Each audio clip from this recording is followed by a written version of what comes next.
Hello friends, कैसे आप लोग। आई होप आपकी पढ़ाई काफ़ी अच्छी चल रही होगी। सो आज है 7 नवंबर एंड हम लोग अभी स्टार्ट करने जा रहे हैं आज के जितने भी करंट अफेयर्स टॉपिक्स थे उसको थोड़ा डिटेल्ड में। Okay, so welcome you all to VS academy. Let's start.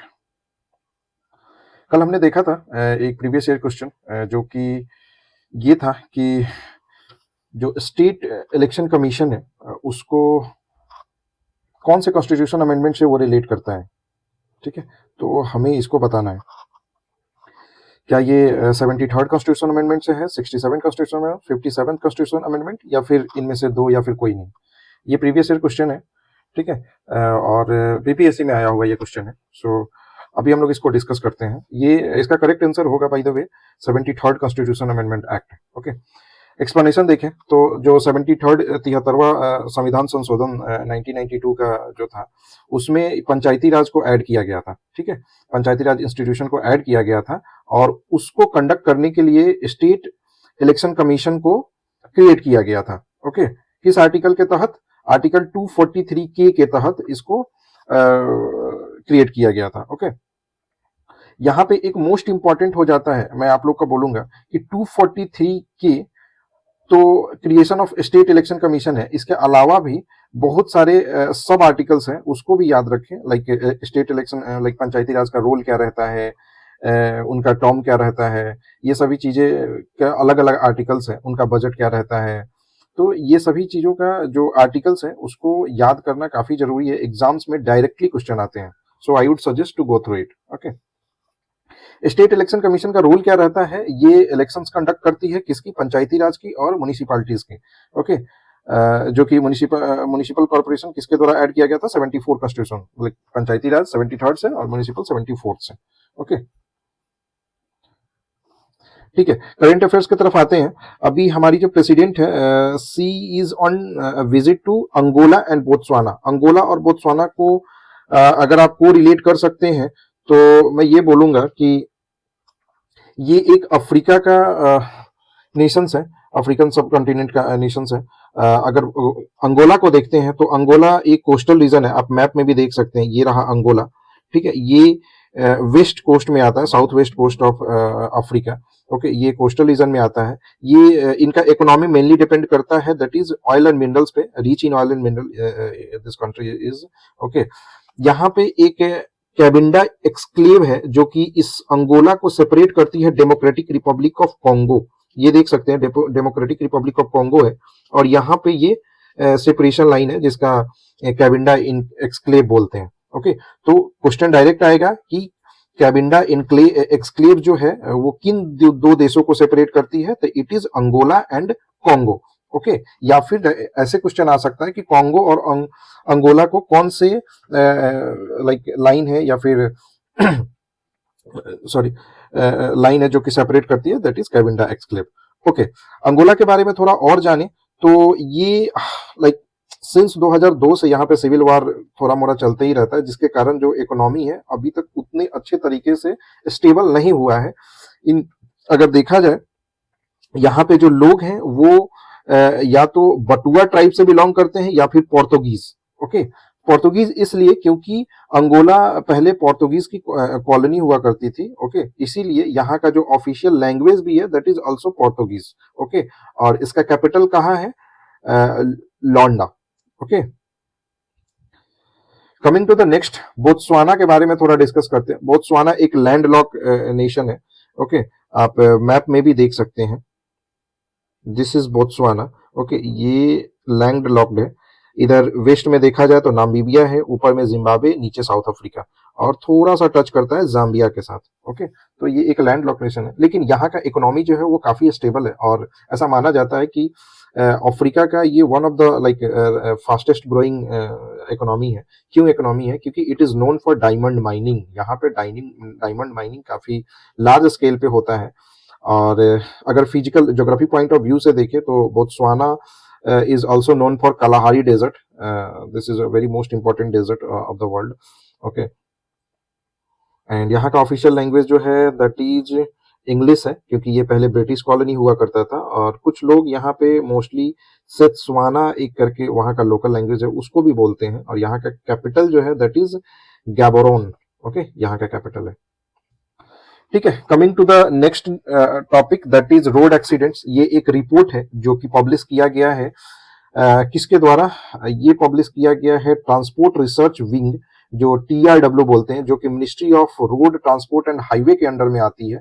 Okay, और ये जो रिपोर्ट पब्लिश किया गया है, इसका डाटा कहाँ से आता है? ये डाटा जो पुलिस डिपार्टमेंट जो भी एक्सीडेंट्स होती है उस पे उसका जो भी डाटा पुलिस डिपार्टमेंट के पास रहता है वो ट्रांसपोर्ट रिसर्च विंग को देती है। ओके, ये जो रिपोर्ट है इसको एनुअली पब्लिश किया जाता है। ओके, और अगर देखा जाए तो ये जो डाटा कलेक्शन का फॉर्मेट है, ये यूएन का जो फॉर्मेट है उसके अकॉर्डिंग लाइक इसको तैयार किया जाता है। United nation economic social commission for Asia and Pacific, उसका जो लाइक स्टैंडर्ड है, उसके स्टैंडर्ड के तौर पे ये रिपोर्ट तैयार किया जाता है।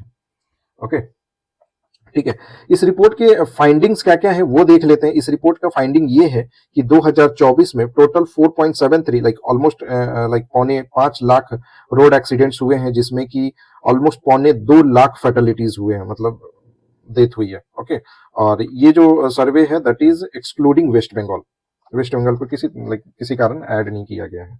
Okay, coming to the next, दूसरा पॉइंट ये है 9 स्टेट्स और यूनियन टेरिटरीज लाइक गुजरात को, हरियाणा को, पंजाब, गोवा, झारखंड और नागालैंड, यहाँ पे जो एक्सीडेंट रेट है वो बढ़े हैं।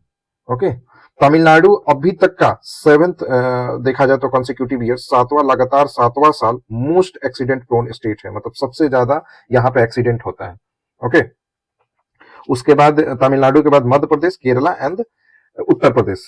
अगर वहीं उत्तर प्रदेश की बात की जाए तो यहाँ पे maximum number of accidents like deaths हुए हैं, और जो कि रेशियो भी लाइक एक्सीडेंट टू फैटलिटीज, मतलब जो हाई स्केल के एक्सीडेंट होते हैं जिसमें मरने की चांसेस ज्यादा होती है, तो ये यूपी में ज्यादा हुए हैं।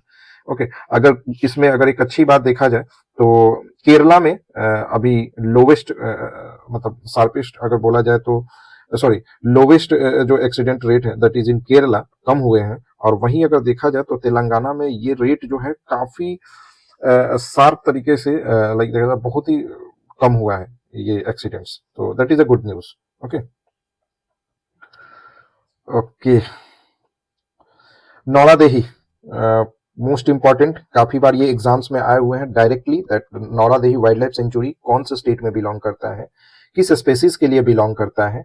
ओके, तो इसको अभी हम डिस्कस करेंगे। न्यूज में क्यों था? क्योंकि नौरा देही जो वाइल्ड लाइफ सेंचुरी है मध्य प्रदेश में, उसको इंडिया ने ऐसा बोला गया है कि उसको थर्ड चीता का जो री इंट्रोडक्शन साइट बनाने जा रहा है।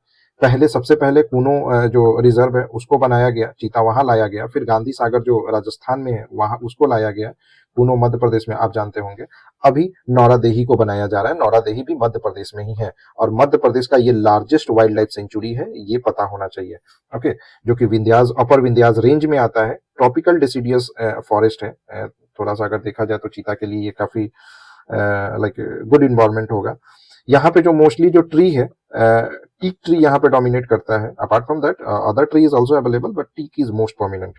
ओके, यहाँ पे 2 रिवर की बेसिन है, नर्मदा, एक तो नर्मदा, दूसरा यमुना। यमुना डायरेक्टली नहीं आके उनके ट्रिब्यूटरीज जो कोपरा, बामनीर और बियरमा है, ये तीनों रिवर इस वाइल्ड लाइफ सेंचुरी में से पास करती है। ओके, मेन अगर स्पेसीज की बात किया जाए तो इंडियन वुल्फ जो है यहाँ की मेन स्पेसीज है नौरा देही वाइल्ड लाइफ सेंचुरी के। ओके, ठीक है, कुछ वन लाइनर्स है उसको डिस्कस कर लेते हैं। मलेशिया जो है यूपीआई का जो ट्रांजेक्शन है उसको ज्वाइन किया है, 9th कंट्री हो गया है मलेशिया जो कि यूपीआई ट्रांजेक्शन को एक्सेप्ट करेगी।